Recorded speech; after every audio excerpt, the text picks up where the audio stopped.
Il a fondé Génération Zemmour, le premier parti militant jeune de France. Il est là avec vous aujourd'hui pour vous parler d'Europe. Merci d'accueillir Monsieur Stanislas Rigaud.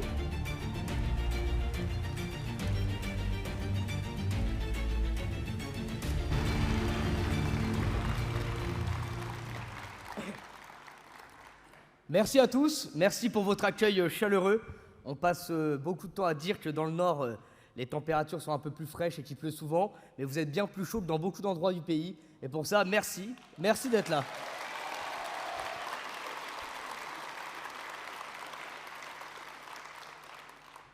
Si je me permets cette boutade en plus, c'est que j'ai eu l'occasion de grandir ici 4 ans à Lille, de grandir dans cette merveilleuse ville où j'ai pu découvrir le rugby, j'ai pu découvrir ce qu'était l'amitié, j'ai pu découvrir ce qu'était l'accueil chaleureux des gens du Nord.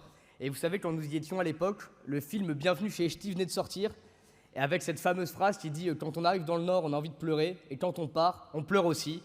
Alors moi, je suis toujours très heureux d'être ici, et j'espère ne pas trop pleurer en partant ce soir. Alors, évidemment, déjà à l'époque, le maire en place s'appelait Martine. Et même si je n'étais pas très grand, bon, je ne suis toujours pas très grand, je fais quand même un bon mec 90, mais à peu près. Ouais, j'ai grandi quelques temps à Marseille aussi. Déjà à l'époque, petit, j'entendais les discussions à son propos avec cette gauche socialiste, pro-immigration, pro-LGBT, qui pourrissait cette belle ville de Lille. Et je voulais vous dire que j'espère profondément qu'en 2026, ces gens de gauche seront mis dehors par Reconquête pour avoir enfin une vraie politique de droite, pour remettre Lille comme capitale de Flandre.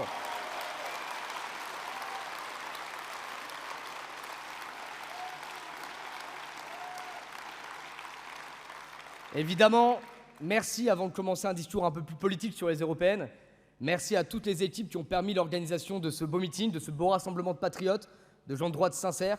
Merci à eux, à la sécurité, aux bénévoles, aux militants de Génération Z. Sans eux, point de meeting, point de campagne, point de victoire. Merci à vous, merci pour le travail que vous fournissez. C'est grâce à vous que nous allons faire le plus haut score possible aux européennes.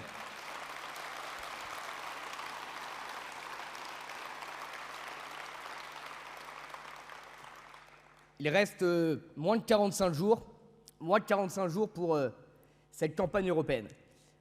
Alors on n'en parle pas encore beaucoup. On a Emmanuel Macron qui, à défaut de faire campagne, nous fait des coups de com'. On a la France Insoumise qui, au lieu de parler d'Europe, nous parle de Gaza. On a les Républicains qui, au lieu de faire campagne pour les européennes, essayent de justifier à longueur de journée pour expliquer qu'ils ne sont pas responsables du saccage de la droite. Et puis on a les écolos, mais je ne sais pas ce qu'ils font, mais étant très peu présent avec Marie Toussaint, que Marion a terrassé en débat il y a quelques semaines, avec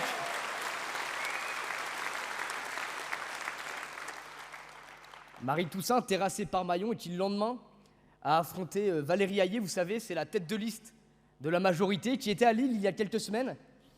Et Valérie Hayé aurait pu s'appeler Pécresse. Alors, il n'est jamais bon de taper sur une ambulance, surtout vu l'état actuel du service public et des conditions des ambulanciers. Mais parlons 2 secondes de Valérie Hayé. C'est une jeune femme qui a un certain courage et qui, parce qu'aucun baron de la Macronie n'a voulu se lancer, a été envoyée au front pour défendre le pouvoir en place, pour défendre ceux qui saccagent notre pays depuis 7 ans. Et Marion a eu l'occasion de le rappeler à Valérie Hayé à l'occasion du débat. Votre Europe est en train de mourir. Votre Europe ultralibérale, celle du libre-échangisme en permanence, celle des traités, celle qui impose des normes abusives à nos agriculteurs, celle qui impose des campagnes de promotion du hijab, celle qui impose des droits LGBT à tout va, c'est terminé. C'est terminé parce que le 9 juin prochain, une nouvelle majorité est possible au Parlement européen. Cette majorité, vous le savez, seule Reconquête peut essayer de la mettre en place avec nos alliés du groupe ECR, qui regroupe plusieurs pays, 17 nationalités, 4 mouvements qui sont d'ailleurs en responsabilité, peut-être 5 avec l'arrivée de Viktor Orban. C'est un tournant historique. Ne vous trompez pas sur cette élection européenne. Ce n'est pas une élection de mi-mandat. Ce n'est pas une élection pour dire oui ou non à Emmanuel Macron. C'est une élection pour dire oui ou non à l'Europe des nations, à l'Europe des peuples, aux peuples qui ne veulent pas mourir, à ces peuples qui veulent que Paris reste Paris, que Berlin reste Berlin, que Rome reste Rome et que l'Europe reste l'Europe. C'est une Europe qui... Merci.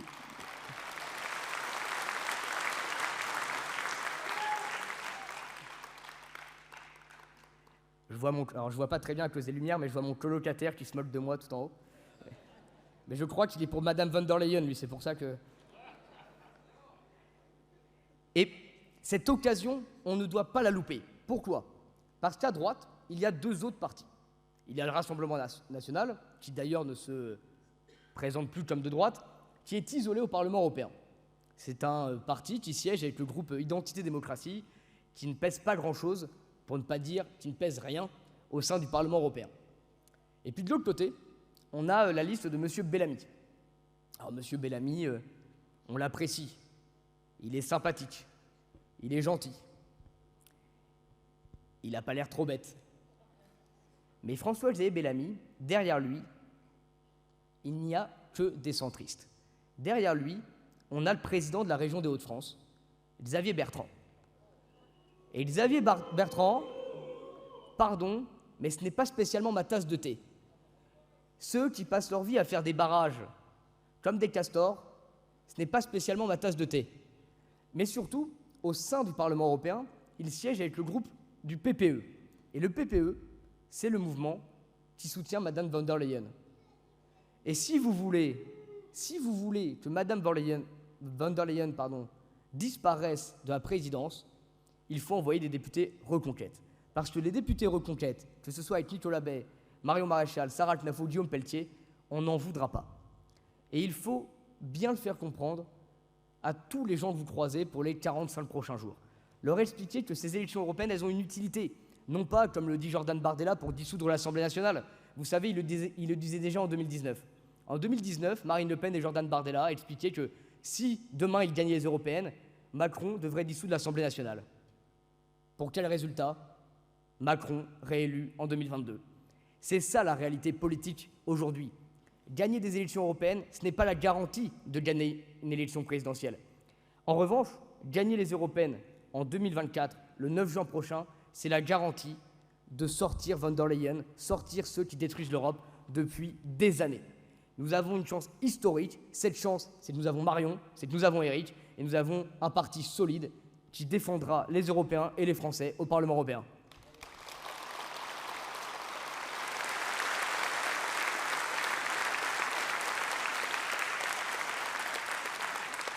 Et puis, puisqu'on parle d'équipe, puisqu'on parle de liste, je voudrais m'arrêter un petit peu là-dessus.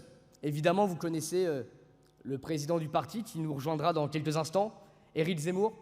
Il y a à peu près 3 ans, nous étions déjà ici dans cette salle pour sa tournée de dédicace de la Croix des Chemins.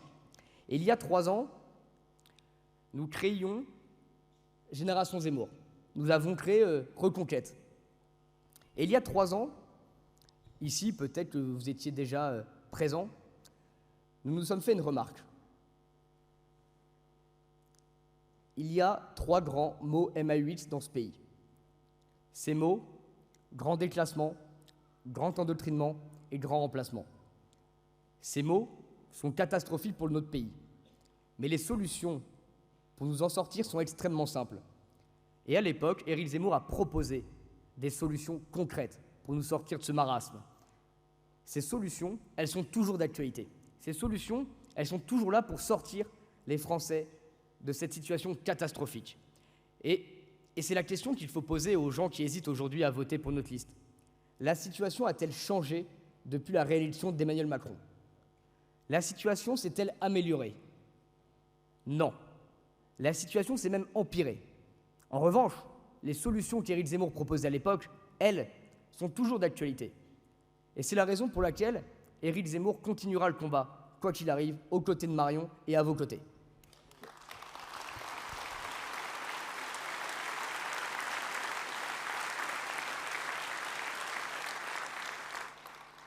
Il l'a fait pendant 30 ans, il ne va pas s'arrêter pour quelques colibets et quelques insultes de militants d'extrême gauche puants à la 8-6, dans des universités mal fréquentées, par des voyous qui soutiennent le Hamas. Éric Zemmour ne va pas se faire intimider par Louis Boyard qui fume des pétards. Et puis, notre tête de liste, Marion Maréchal. Ça a été rappelé, évidemment, il y a quelques instants. Elle nous a rejoints il y a maintenant 2 ans. Mais ça fait en réalité 10 ans qu'elle se bat avec une force incroyable pour défendre nos idées. Marion, c'est une députée qui, à l'Assemblée nationale, fut courageuse. À l'époque, il n'y avait que 2 députés du Rassemblement national, elle et Gilbert Collard, et on les entendait plus que les 89 députés du Rassemblement national aujourd'hui à l'Assemblée. Parce que quand il fallait affronter Madame Taubira, Monsieur Valls et le gouvernement de François Hollande, Marion, âgée seulement de 22 ans, 23 ans, elle était là, debout et fière. Et je peux vous faire une promesse, c'est que quand elle sera élue le 9 juin prochain, elle sera debout et fière au Parlement européen pour défendre les Français.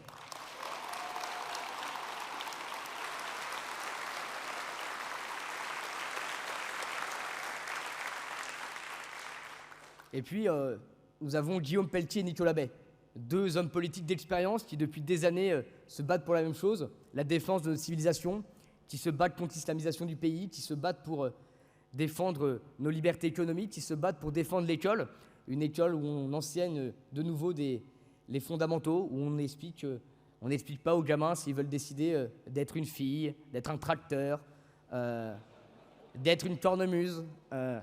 Même si aujourd'hui je me sens un peu cornemuse devant vous, c'est mon côté musical qui... Je ne vais pas chanter, je vous rassure, et je n'ai pas de cornemuse sur moi, mais c'est quand même ce qui se passe aujourd'hui dans l'école. Je vous invite à suivre ce qui est fait aujourd'hui avec les parents vigilants. Chaque jour, des témoignages chaque jour, nous recevons des témoignages, et chaque jour, nous nous rendons compte de la catastrophe qui est devenue l'école dans ce pays. Et donc, Nicolas Bay et Guillaume Pelletier, Nicolas Bay notamment, qui a déjà son expérience depuis 10 ans au Parlement européen, seront des députés efficaces. Ils l'ont prouvé depuis 10 ans et ils le prouveront demain. Et puis, Sarah Knafo. C'est la nouveauté de la semaine, c'est l'événement politique de la semaine.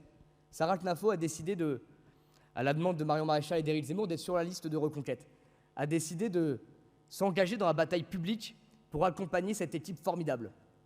Et Sarah, je voudrais avoir quelques mots à son égard. Vous savez, ça fait depuis 3 ans également qu'elle est aux côtés d'Éric Zemmour.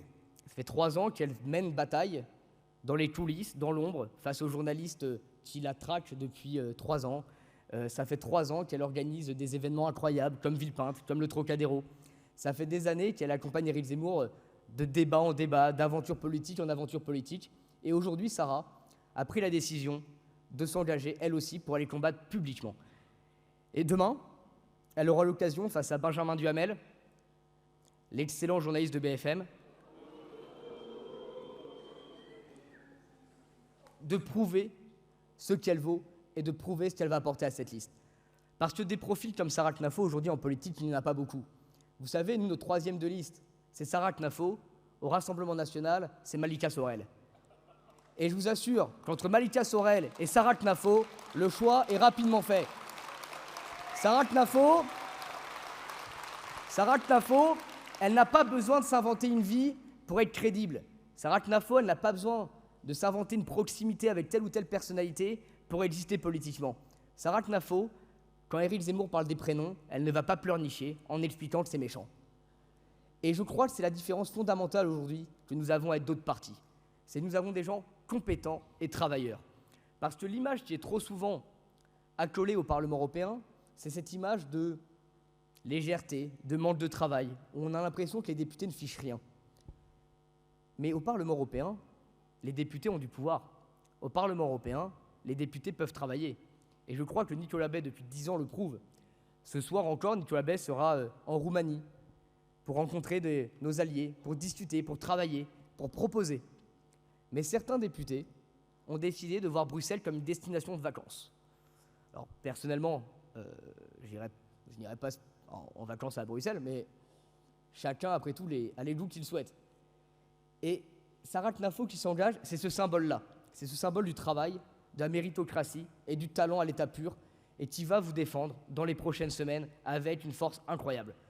Alors, j'espère que Sarah Knafo sera accompagnée par vous tous. J'espère que vous serez tous derrière Sarah Knafo. J'espère vraiment que vous l'encouragerez, notamment demain sur BFM, et qu'elle sentira la foule reconquête soutenir notre troisième de liste, Sarah Knafo.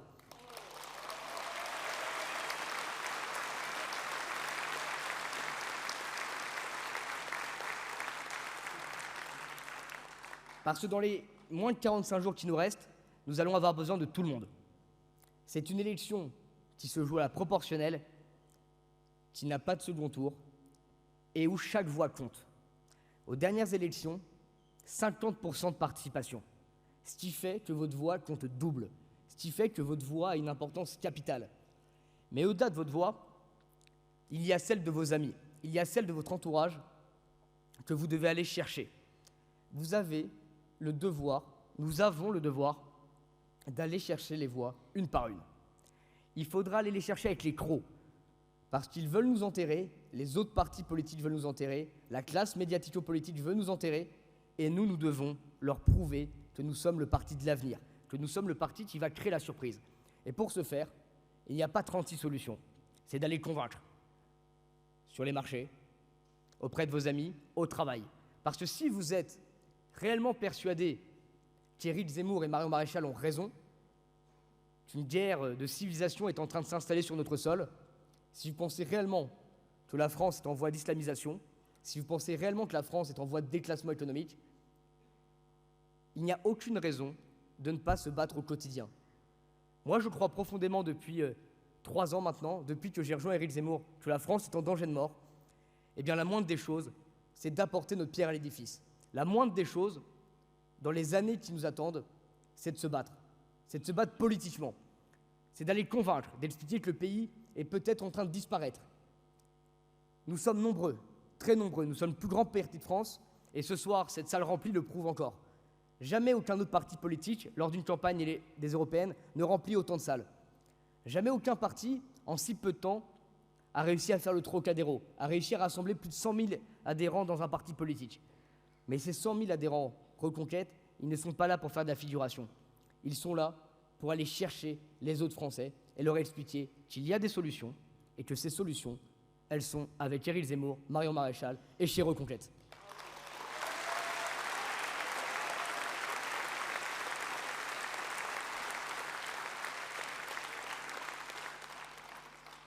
Alors, dans les 45 jours à venir, je compte sur vous, nous comptons sur vous. Nous avons une liste qui sera annoncée maintenant d'ici quelques jours, où nous allons pouvoir voir l'étendue des talents de la Reconquête, où vous verrez tous les profils représentés, des profils venant de la ruralité, des agriculteurs, des personnes issues des forces de l'ordre, des cadres locaux qui combattent efficacement depuis des années.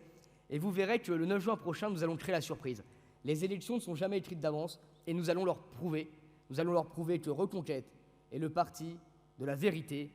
Certains sont le parti du courage, nous sommes le parti de la vérité, le parti du courage. Et pour tout ceci, merci d'être là, parce que sans vous, rien de possible. Sans vous, point de campagne.